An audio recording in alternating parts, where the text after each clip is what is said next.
Hello, tribe. Welcome. Let's dive into the archives. Source Creator Absolute. Come through to bring clarity for my collective. All things benevolent. I see you being like a trailblazer, forging the path forward. So the Two of Wands, you're working with the dualistic aspects of fire. It could even be like dual aspects of fire within your chart. Maybe you're like a double fire sign or something. But those could be dueling, just sort of battling. Honestly, the battle seems friendly, so I'm not worried about that energy. Like I said, you're a trailblazer, so you know how to coexist within dual natures or even within non-duality. You jump realities all the time, just depends on what side of the bed you woke up on today, pretty much. But your fire that battles, or your fire battling with someone else, they're partnering up in a way. So it's bringing in a good thing. It's like burning down the dead field, like a big field of dead crops, and somehow, it makes way for something new to grow from the ashes. And that's what I just saw in my vision. Like I said, you're like burning a pathway forward. Now you're like clearing a whole field of crops. This could be a space in your mind where you've opened it up to a higher position. You're the one who's moving and shifting, rearranging timelines for many. Three of Pentacles suggests that you've been building with others or teaching people how to build things themselves. Obviously, when it comes to mental mastery or magic. And even if you like to be your own master, you've stepped up and made people recognize your authority, and they really do feel it. And they acknowledge it, and more people need to do it. So you're an example of how to build yourself up from scratch into your highest form. And in that way, you're not dominating. You like shine the way forward. You light the way forward. I've seen it like several times. It's like you're burning the way forward through any obstacle. It's a divine fire. It's transformative fire. I see you teaching someone how to build a house. Maybe literally, maybe it's a place in their mind, a space in their mind, structure. So the Three of Earth suggests that you are working well with others while also being true to your personal power. That's also very important to you. So I see really good balance. I literally see you like able to quantum jump in and out of oneness and duality as you please. And now you're observing it like it's just data. You're not absorbed by it, you're observing it. Okay, you could have likely been going through some initiation or recognitions with spirit, with the gods. I heard, from the movie Legally Blonde, because I've been watching that series for some reason, the part where the professor says, "Do you think she just woke up today and said, I think I'll go to law school?" Just randomly decide to go to Harvard and become a lawyer. I feel like something kind of like that happened to you, where you're like, I think I'm finally ready to be the king or the queen that I signed up to be, that I am in my bones, in my blood. You always knew it, but something shifted where you finally stopped denying it. And the weird thing about your energy is it doesn't like any kind of lack. So I don't want to speak any lack over you. I don't think you've ever doubted your power, but it was like a light switched on one day and you're like, I'm just going to run this thing. But it's in a beautiful way. It's not in the way where you're trying to dominate and intimidate people. You're truly being like an honest, way shower or a light in the darkness, Spirit says. So you've been pushing your comfort zone, and that's been inviting in higher gods. That's what I keep hearing about you. Let the moon be your chariot. That's what I heard. Let the unknown be your guide at times. That's what you've done. Seems like you have been reflecting pretty deeply on your shadow or your shadow and your light. Again, this is very dual like we got earlier. Both of these cards have a white and a black horse, a white and a black dog. Okay, deep reflection about how different your different sides of you are. I keep hearing that you allow your shadow, your darkness to move you forward. It literally moves you.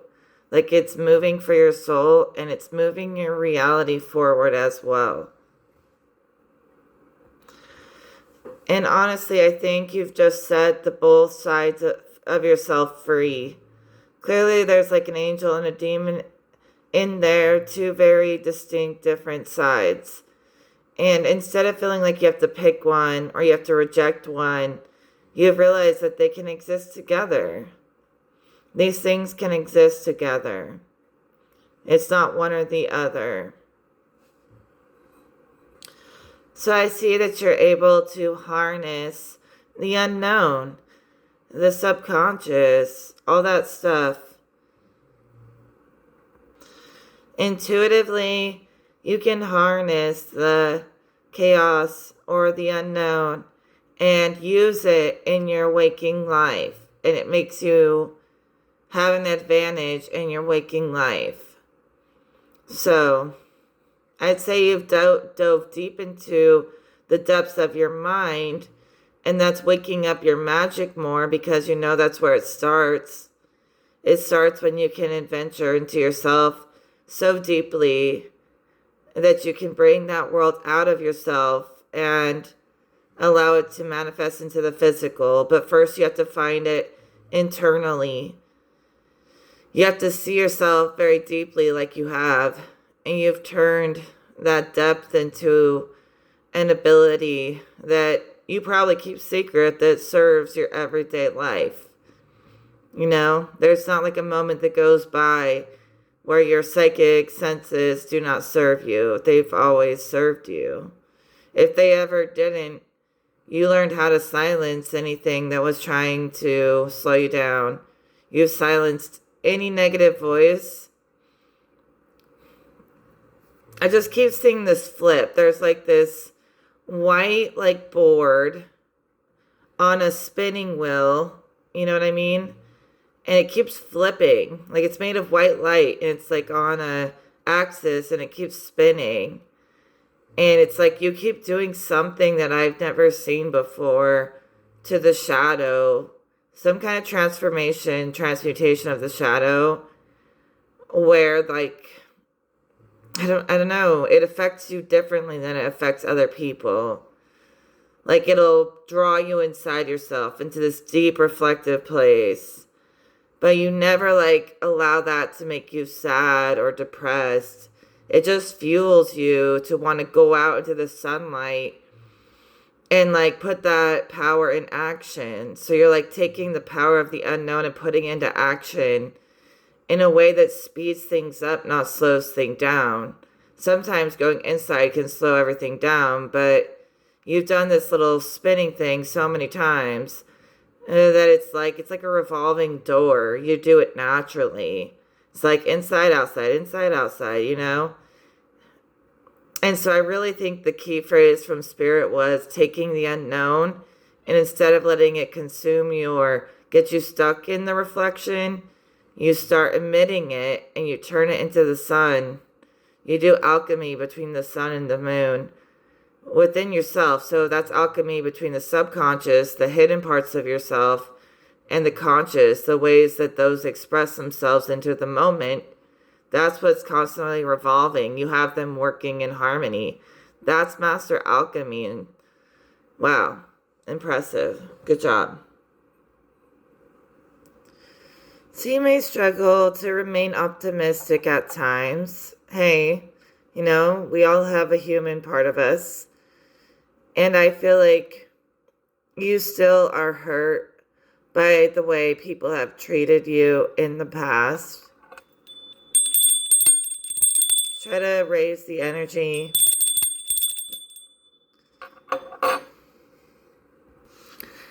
You may get stuck in your head thinking about the way people have victimized you in your life. I know you're not trying to think about it. You could have some PTSD. I don't want to get too far into all that, but I do hear your spirit guides. They hear you. You could feel like you never fit in anywhere, really. You're very unique. You always stand out. Even when you try to be normal, you just can't. So you've been looking for this sense of belonging, but you never feel understood fully by others.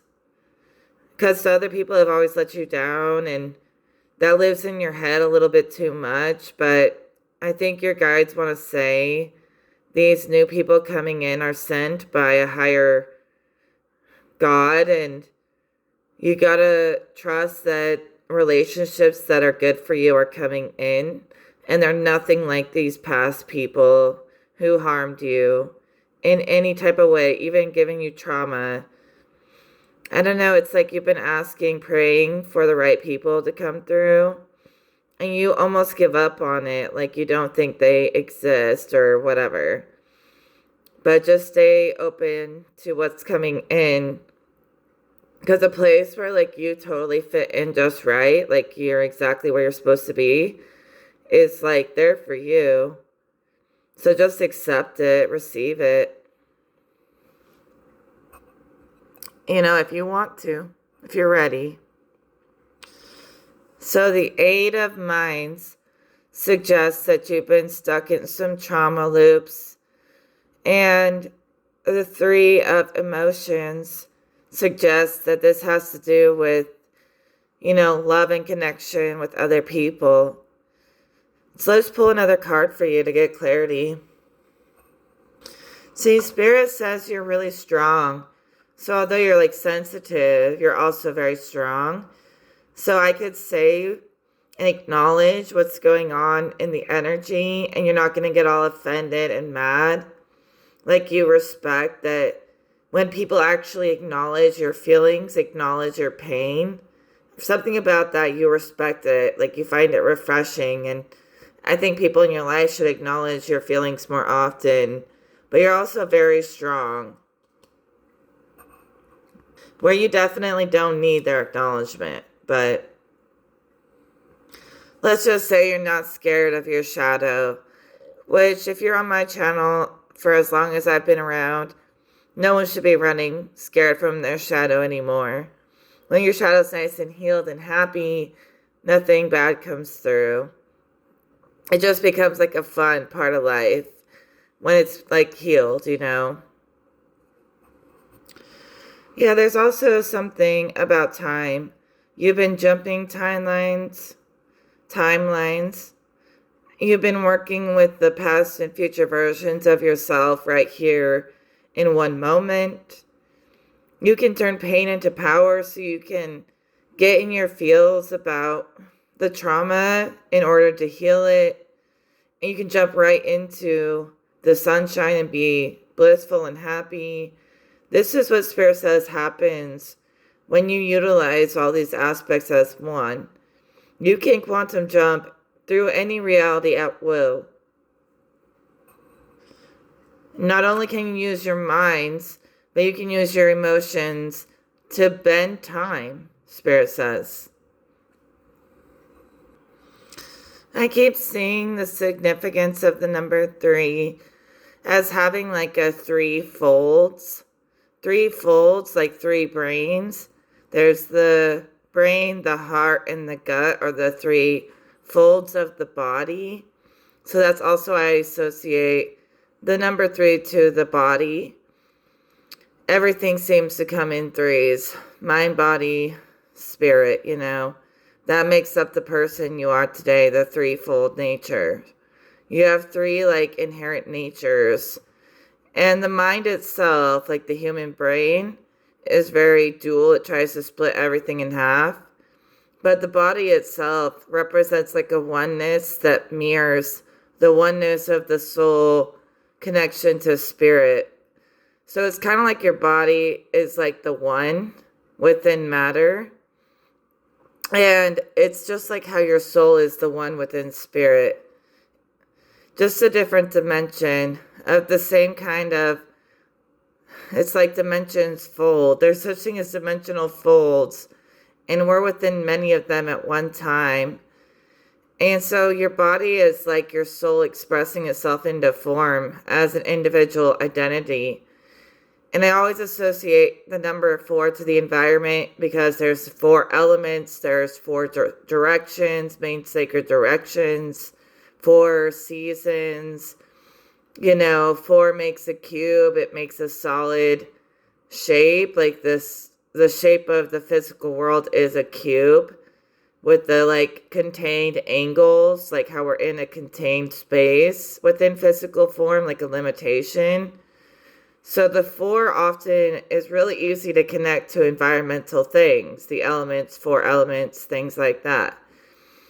But also the 4 is born from the 3. So the environment is just an extension of the body in the internal world.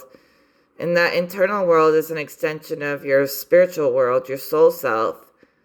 So it's like I see your soul self being like inside of form, kind of like within it, like essence being inside of it. And I see that connection, that internal, depth is connected straight to your soul. And then your body expresses your soul into the environment, and it wants to interact with its environment outside of itself. So the soul expresses itself through the body into matter to interact with the form within itself. So really, it's all kind of birthed from the same kind of thing. We can try to separate it out, but really all these natures, they're meant to work as one. And when you get to the 5, all of the environmental factors, they meld back into spirit, into ether. That's the 5th element. And so basically, that's when all the elements that started inside us that were formed into our environment for us to dive into start to return back to spirit as a whole. And that's a place where spirit and matter also meld, and mind. And then it only gets more advanced as we get into like 6, 7, 8, 9, 10. But I just wanted to like say some of that. I know there's so much more to say, but that's what I've always seen. So basically, the number 3 is also somewhat environmental because, yes, it's your body, but it's also everyone else has a body. So you're still interacting with communities and other people when you're in the 3. Because everyone's got their own one within the 3, the body, the soul within the body. And so in that sense, it's also encompassing interactions with others. But when we're talking about when that goes from internal, external into the elements, that's when 3 becomes 4 and you're interacting with the elements, not just other people and the animals or anything environmental. Beyond people is the 4.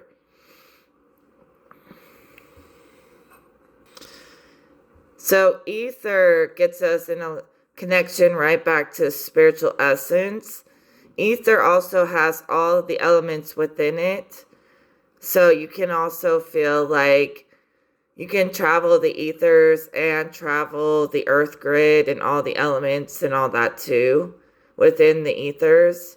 So it's kind of like it starts over again, but with all the information it's collected, and it resends it back to the source and resculpts the collective creation.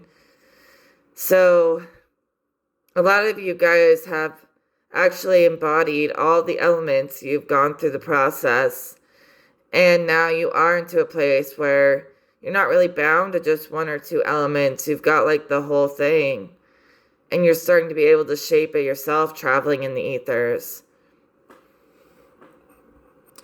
So 5 is a shift between matter back to spirit. It's like a transitional dimension. 5th dimension, and then you get into the 6th dimension, we get back into higher levels of spirit again. It kind of goes like from the macro to the micro back to the macro, and it like is a system that fuels into each other back and forth constantly. Basically, the macro and the micro, they define each other as above and so below. Interesting cards, very interesting. For one, you are not heartbroken over anybody trying to put a sword through your heart, okay? And basically, your beep is bigger. So why would you ever need them? We live by this spiritual rule. We don't need anyone else's approval. The Ace of Wands, I kept having a vision of this first spark, like your energy body being your soul, your first spark. And it's like electric, like an electric spark that jumps into a physical body, and it creates through water and emotion and mental air and physical matter and earth. It creates an experience to jump into. Maybe other people don't agree, but your soul is your first body, your first energy, your first spark, your signature, everything that makes you you. And the physical body is only mirroring your soul. So it's kind of copying your soul body for the experience of it. But your soul body is your innate body, I swear to God. At least that's what I know. The first spark of potential out of chaos, out of darkness, is your soul. And you need that to travel between realms when you don't have a physical body. But you don't have to worry about that right now. But, yeah. And I see the soul, like the energy inside the body, right?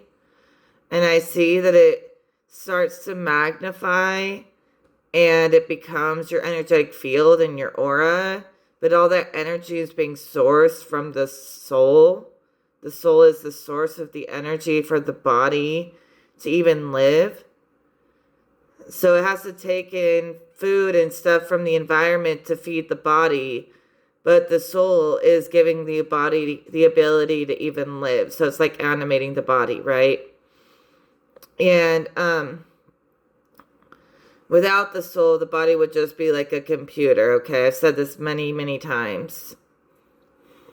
But I see that it extends into your energetic field as it energizes your body. And so in a sense, like your soul is also your field, but it also connects with your different minds. It integrates them. And now it's like activated between soul and mind as one for your body to use all these aspects as one. So your soul is also like a tool that your body can use. It's not just something we have that we just like hold on to, or we're going to get in trouble or whatever. We don't know what it is. It's something you can use. You can integrate it into your toolbox, your aura, your Merkaba, whatever. And you can use your soul body just as much as you use your mind, Spirit says, or you use your heart. They keep calling it an ability because they keep attaching it to your soul signature, which is what gives you purpose. So there's also gifts and abilities attached to being able to be one with your soul. Way greater gifts than you could ever get from selling it, that's for sure. Okay, Spirit does encourage oneness. Oneness sounds really simple in essence, but it's actually kind of a complicated concept. I don't know, I might break it down. I was talking to my spirit guide, Seisha. I always talk to her whenever I go into the archives really deeply. I love the way she explains things for us. She kept saying like the zero wouldn't know what it was unless it made the one. The one wouldn't know what it was unless it made the two. The two wouldn't know what two is unless it made three. Three wouldn't know what three is unless it made four, and so on. And she was like applying it to the way that we form our existence. Again, like we've been talking about this whole time. Like spirit had to, in essence, we are as one spirit. One great spirit, guys. But the spirit gives life to an emanation, a soul.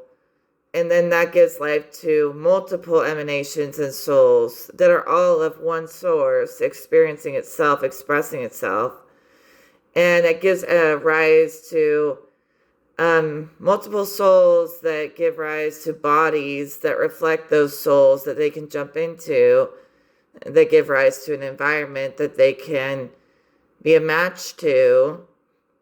And it just kind of is like one energy birth from the next, from the next, from the next in layers. But rip it all down, and you should know that all things are under the same source energy. Some people just go astray and get lost in the evil side of things. But they were originally like within God's light, within God's good graces. They all get a fair chance at life. And they dig their own ditch. They dig their own hole sometimes.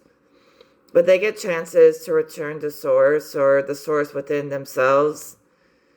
But, you know, in essence, we are of one energy expression through many, many layers of form.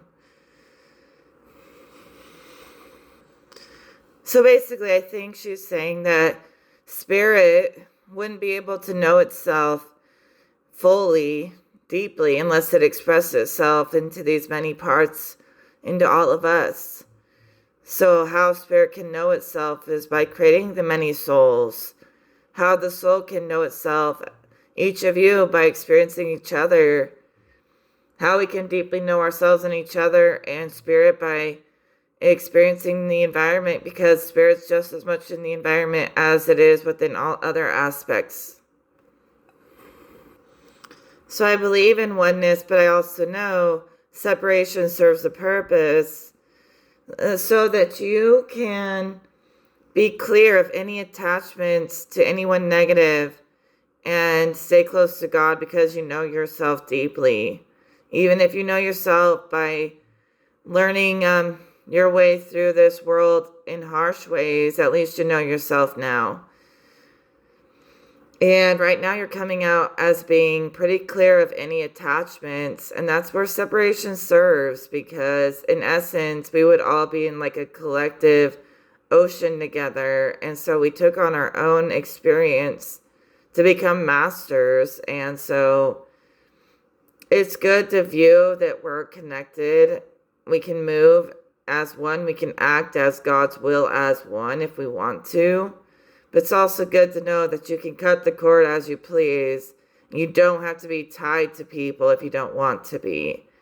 That's why experience took on separation, is so that you could have more free will to make choices for yourself without being tied to other people. Even if there is a lot of ways we're tied together, you get the creative will to cut cords as you please. And that's kind of why we need these experiences of separation. But eventually, like I said, once it returns to the source, you'll return to oneness. And the oneness has to be beautiful. Anything that can exist in that high frequency, beauty, essence, it all kind of falls and drops down to a lesser layer. So like I see like layers of different materials separating itself out, like they don't mix. And I see things that have lost their soul or their spark or whatever. They can't mix and mingle in the spiritual essence that we live in. So they're going to like drop down to lesser layers for a long time. But you guys can experience oneness in a sense that it is always beautiful because wicked shit can't get in. Until it redeems itself, it can't. So there's a good place where you can be at oneness with what you choose to be at oneness with. It's like the best of two different worlds at the same time. So what I'm saying is, when you really reach oneness within yourself or with someone else, which is really cool, it's going to be very blissful and beautiful. It's not going to be something where you feel like entangled to other people. If you're really selective and you choose the right person, oneness is going to be like the highest frequency elevation you ever experienced. Spirit says you're going to feel at one and at peace, not just with this life in this world, but with all the other lifetimes and the afterlife and the other worlds. You're going to be able to be at peace with, especially like the afterlife. When you reach oneness, Spirit says you also become one with the spirit world and all of the different souls there. So oneness kind of connects you to the soul grid, which is naturally innocent. The soul is always pretty pure. It's the mind that dirties things up, but the soul is so pure. So when you're connected to the soul grid, you're talking to all the higher selves of everyone who's passed on as well. At least it'll be the ones who made it to heaven, right? Like I said, they'll be in their soul benevolence. So any connection you had to the underworld seems to have faded away. It's like you can't even remember it anymore. You've been in God's kingdom for so long, you've forgotten about the demons down there. I've explained these things very clearly many times, and I guess people just don't listen. But most demons are just an extension of your mind trapping itself. The only real underworld overlords are actual natures that have fallen into, the most inverted aspects of nature itself. Those are real demons. Human natures they're like fallen nature spirits that travel through humans. But most demons are just your mind playing tricks on yourself, your trauma playing tricks on you. But there are real underworld overlords who are not just thought forms and stuff. They're real fallen natures. They're very wicked. But they're also just part of existence that serves a purpose. But some of you guys have allowed them to have their little game and you're somewhere else, like you're in a better place. I also feel like you've been getting visited by a loved one in the afterlife trying to let you know that they're in a better place, that they're very happy, and they've been sending you signs. I think they really just wanted you to know that it never ends, that life goes on even after death. That was like the biggest question anyone ever asked themselves. You got to know that it does. We never really die, as it says in the movie Lucy. We never really die. King of Swords, it used to be my card of Lucifer, because he's like the prince of the air and illusions and stuff, and the king of the air, or the king of lies, or whatever you want to call him. For some reason, the King of Swords was his card when I used to work with him, but I haven't worked with him in a really long time. But I think he put me through a little test and wanted me to really be able to fall back on myself and trust myself, So it's like his trickery, it just forces me into a deeper place within myself. So in that way I can transmute it. But some of you guys passed some tests that underworld tricksters were playing on you.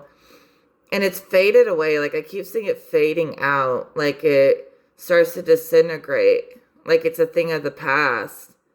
So things that once scared you or attacked you have basically been disarmed. They don't even try anymore. So you've crumbled hierarchies in the underworld, or at least you've made them feel weak enough that they don't want to try and test you anymore. So the 7 deadly sins are the fallen natures that rule human consciousness beyond just their personal demons. Okay, so you guys are doing great. I'm going to take that tower as a success on your side with the King of Swords upside down. If you learn the lesson, then the entity served its purpose, right? And sometimes that's the best way for them to move on, is once they've served their purpose, integrate the lesson and move on. The thing that opens people up to these underworld entities is when they let their own personal energy, their own demons leak into these really dark realms. Then it's a leak in their energy field, and that's how that stuff gets in.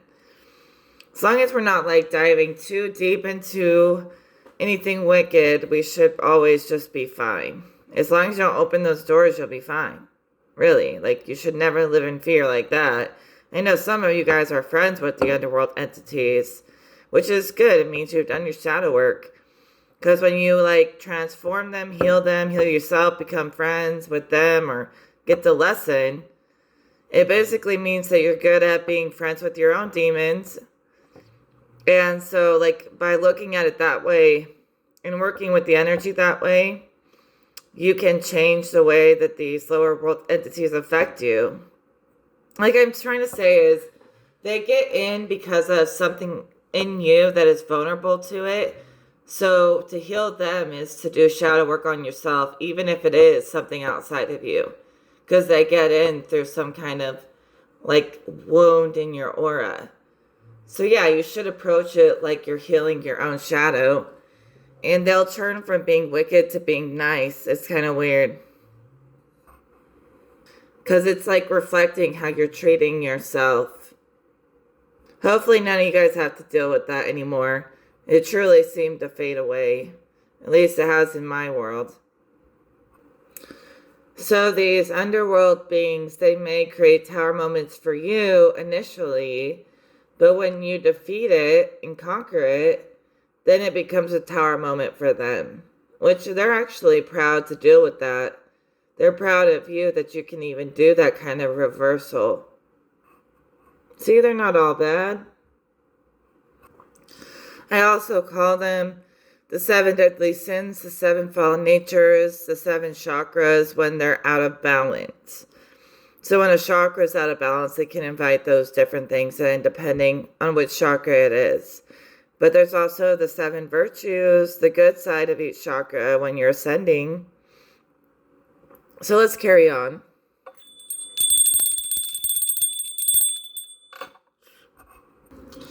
Of course, I pulled a 7. And the 7 of Wands, I had a vision instantly when I saw it of the chakras being 7 different colored flames. And they were all burning bright. So we're good. We're very secure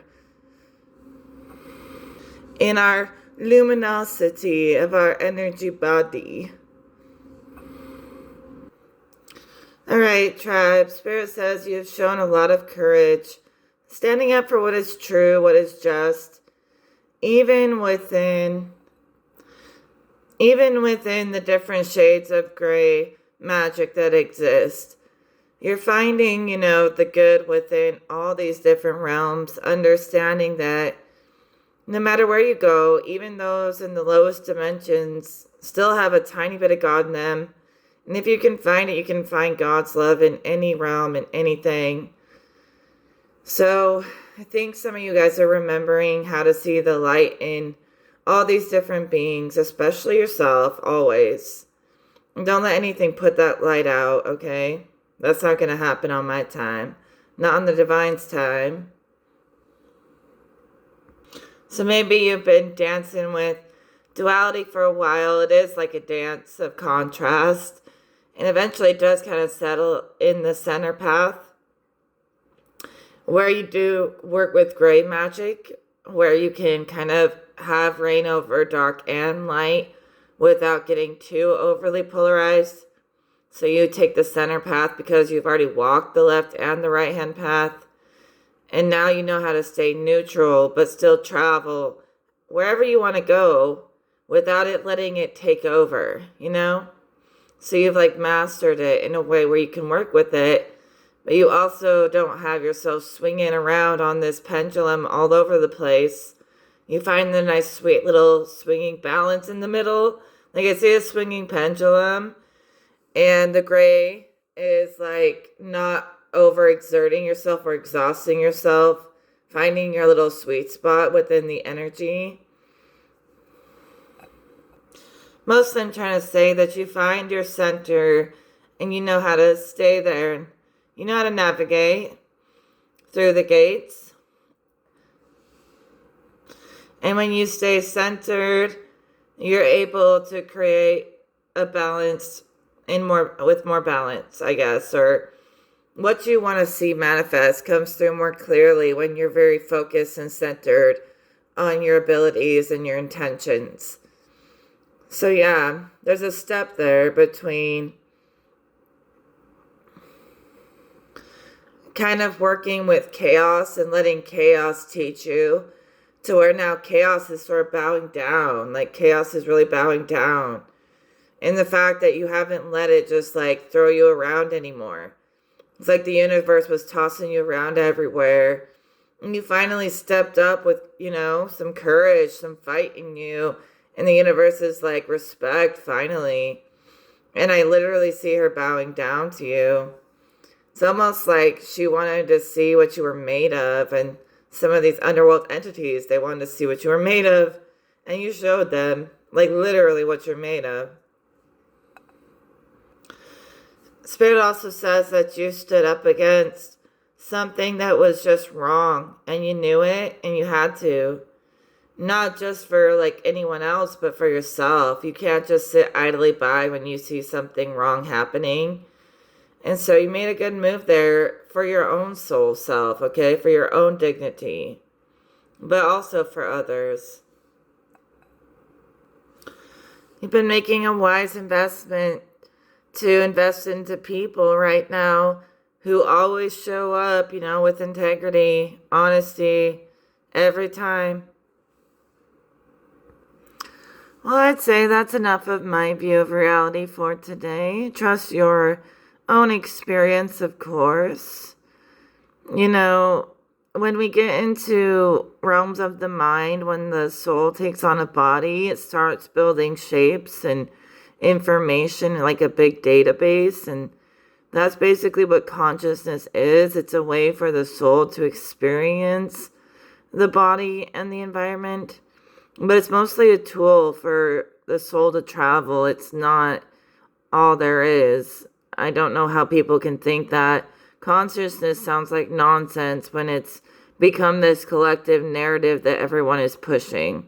At that point, I don't trust it. But it's just like information, like a database to travel through. But it's all about the soul, baby. Creative energy is the real spark. I'm not against consciousness. I'm just confused why everyone's so obsessed with pushing it. That sounds like an agenda. People want to think that their mind is all powerful and they can't accept that there's a greater force than the mind could ever conceive, where we were actually conceived in the energy world. We were brought into being. We were supercharged by God to take on these building blocks, these energy forms, and build a consciousness to know ourselves. So when the soul jumps into a body is to become self-aware through consciousness. And that's the building blocks that we're using in the formless that end up manifesting into the material world. And it's supercharged by the actual God creator, the first source, spirit, whatever, that we all emanated from. It charges us up. It gives us life. It's kind of like air, but it's greater than air. Air is still within awareness and within the mind. You will come to find in a few levels from now that it's not about air.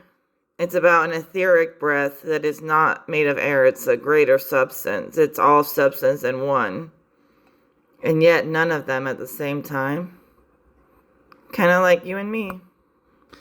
And as crazy as I sound, I have to say that it's the highest reality that there is. I'm not trying to say anyone else is wrong. They're right in their own way, of course. But there's just a lot of people that can't see the bigger picture that we see, like the whole complete picture, So the highest power there is really is the power to create, take claim over that. And I really mean it when I say that. If everyone pushes the story that consciousness is the greatest power, it will create that reality and become true. But even if that happens, it's still not as great as the power to create that made consciousness a ruler in the first place. So no matter how we use it, creative energy is the real source. Everything else is birthed from it. The soul is very creative. It lives to create. It's created everything we're experiencing. So if enough people push something, even if it's not necessarily true, it'll become true. That's why we have to take claim over that power. I've been pulling the world at the end of my readings a lot. I'd say the message is complete. It's gone full circle. A lot of you guys keep doing that. You keep completing the loops, the thought loops, the creative loops, even breaking them sometimes for something better. Only take what resonates in this message with the Four of Pentacles. Take time to chew it over or whatever. If you feel like this message 8 with the infinite 8, then that's great. I hope for nothing but great things for all of you as you experience these messages.